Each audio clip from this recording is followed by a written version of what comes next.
यह उस समय की बात है जब राम सेतु बन रहा था और बड़े बड़े वानर लोग जो है भगवान राम का कार्य कर रहे थे।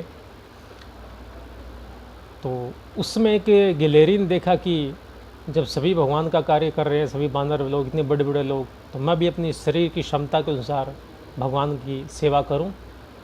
तो उसे उसको एक उपाय सूझा।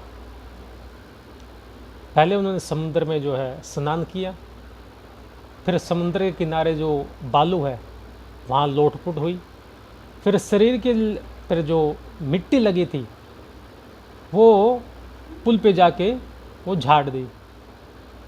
अब फिर वहीं समुद्र में स्नान करती, बालू में लोटपोट होती, फिर शरीर से लगी जो मिट्टी थी वो राम सेतु पे जाके झाड़ देती।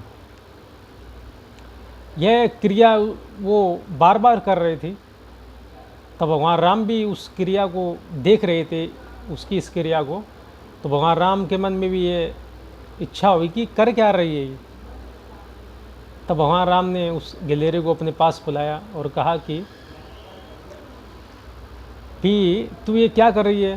पहले समुद्र में स्नान करती है, फिर समुद्र के किनारे जो बालू है उसमें लोटपोट होती है, फिर बालू जो शरीर पर लगी बालू है वो पुल पे जाके झाड़ देती है।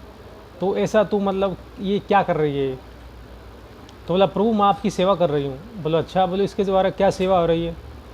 बोले इसके द्वारा ये सेवा हो रही है कि पुल जो बनेगा वो पत्थरों का बनेगा और पत्थरों के बीच गड्ढे तो रहेंगे, उस गड्ढों को मिट्टी के द्वारा भर रही हूँ ताकि आपके चलने में जो है पुल पे आसानी हो, आपके जो पाँव में है पत्थर चुभे नहीं।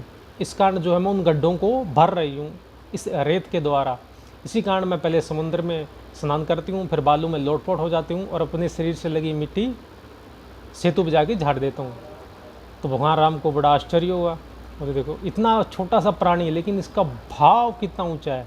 तो भगवान तो भावग्राही जनार्दन है, भाववश्य भगवान तो भाव के वश में है, चाहे छोटा प्राणी हो चाहे बड़ा प्राणी हो।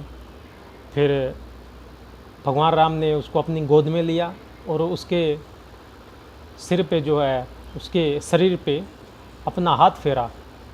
कहते हैं कि गिलहरी के शरीर पर जो रेखाएं हैं वो भगवान राम का ही आशीर्वाद है।